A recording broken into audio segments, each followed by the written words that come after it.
Alright, what's going on, guys? We are back at it with another NBA props first look for January 30th.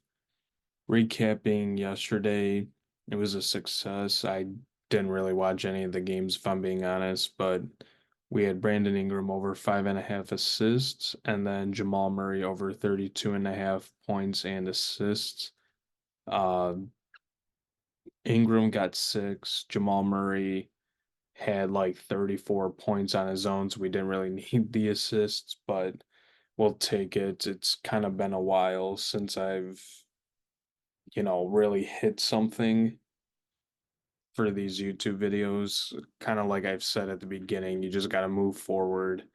Um, we had another play that cashed on Twitter, so if you're not following us on Twitter, go do that. HotshotFantasy. It was Brad Beal over 4 rebounds and Shea Gilgeous-Alexander over 5 rebounds.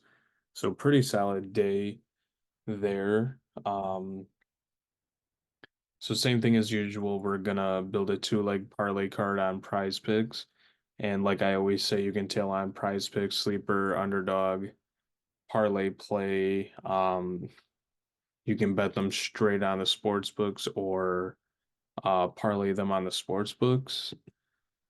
Um, like I always say too, it's always up to you, whatever you're most comfortable with. Let's just jump into it. So the first prop we're gonna go with is Kobe White over 5.5 assists. Chicago Bulls are 6 point favorites. Over under isn't that nice at 225.5. They're playing Toronto. Both teams, kind of slower paced. This is minus 140 on DraftKings. Toronto gives up 9 points for assists to opposing guards. They already ruled out Emmanuel Quickly and RJ Barrett. I don't know the rest of the team really besides Scotty Barnes. So I'm kind of hoping that that kind of opens up some opportunities. He's got Vooch down low. You got DeMar in a revenge spot. Another prop I was looking at was you know what? Let me add this and I'll look up DeMar's prop. It was a points and rebounds prop, I believe. Yeah. Yeah, 28.5 points and rebounds. If you don't like this prop for some reason, you can just go with this. I believe it's actually like minus 130 on DraftKings or something like that. It's something egregious. I shouldn't say egregious, but you already know that DeMar's going to score a lot and grab some boards. You just better hope that, he gets some boards, but I like that spot too, but just for this purpose, I like this a little bit more. So, and the way that I think about it with the revenge spot for DeMar, Kobe is obviously going to be Kobe, do whatever he wants, shoots the three and whatnot. But he's got DeMar, he's got they already rolled out Pat Williams, which I find a little interesting too. But he's got DeMar, he's got Vooch. Caruso, who I know doesn't score a lot, but he's got options to dish the ball. Dalen Terry's been getting a lot of time. That was a forward that we were kind of excited to get, and he's finally playing this season after not really playing at all last season. So no Zach LaVine either, so the usage is going to go up. Potential assists should go up. So I really like this spot here. So last game against the Trailblazers. Kobe played 41 minutes, and that's a key there too. He's going to be playing big minutes.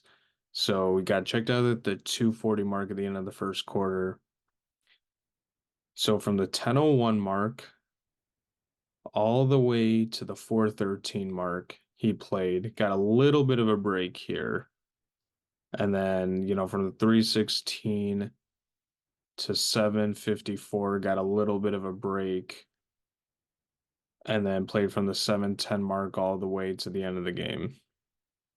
This was a game against the Trailblazers where they were kind of blowing them out a little bit. They made a little comeback, and then the Bulls kind of came out on top. So that's prop number one. We're going to take more there. Second prop we're going to go with is Jason Tatum over 42.5 PRA.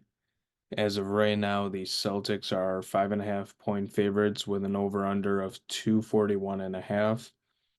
Like the Kobe prop, it is a minus 140 on DraftKings. Um, uh, can't even read my own handwriting if I'm being honest. Okay, so January 6th, he had a stat line of 38 points, 13 rebounds, 6 assists.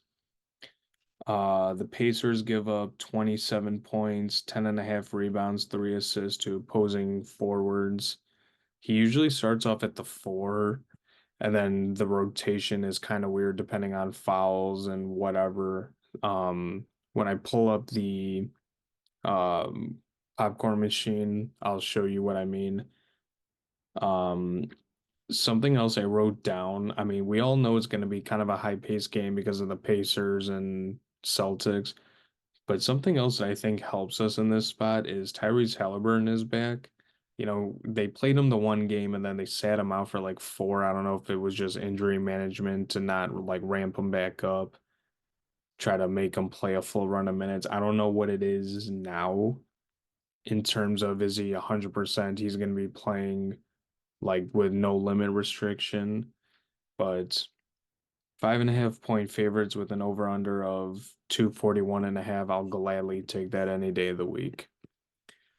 So I had to go back. So if you see here, it's obviously 1:30 in the morning on the 30th. I had to go back to the 22nd when it was a close game because all the other games you wouldn't see the full picture because the Celtics would either get blown out or blow out the other team that they're playing. So the thing that I find interesting here, we see Drew Holiday and Jason Tatum both play up into the 6:52 mark, and then they would check in at the end of the quarter. So 3:49, and then Tatum stayed in a little longer, all the way to the 4:32 mark, and then close out the half. So basically from the 3:13 mark, all the way to the 2:42 mark is when Tatum was in. And then if I can get this right, played the entire fourth quarter. So we kind of like always, we just need the game to be close. I know Tatum likes to shoot the three a lot. They need to start falling, make his shots, get some boards. I don't know, get an and one and make the free throw. He's got to just do the simple stuff like that. He's obviously got Derek White who can shoot, Al Horford who can somewhat shoot, Jason Tatum. This is like the best team in the NBA right now. So I don't think the assist will be a problem either, but you know, like early on in the season when I bet on Tyrese Halliburton PRA, he would have like 15, 16 potential assists to help out with his PRA prop. And then, Miles Turner would drive to the hoop and then miss a layup after barely getting bumped. There was just stuff like that that would bug me. If he can do that with White, Holiday, Brown, Horford, if they're shooting threes because they're wide open and they make them, that'll definitely help. But obviously, the main thing is we need Tatum to score. But so gonna go with Kobe White over 5.5 assists, and then Jason Tatum over 42.5 PRA. Gonna lock that in at 15, and that'll do it. So, like I always say, you can tail on PrizePicks, sleeper, underdog, parlay play. You can bet them straight on the sports books or parlay them. Keep an eye out tomorrow afternoon because I was trying to I kept refreshing PrizePicks to see if they had anything for any other games just because there were some other spots that I liked, but I'll definitely get out more plays tomorrow on Twitter, HotshotFantasy. So make sure to go follow us there and check out the other picks that I'm going to be posting there. And I'll see you guys in the next one.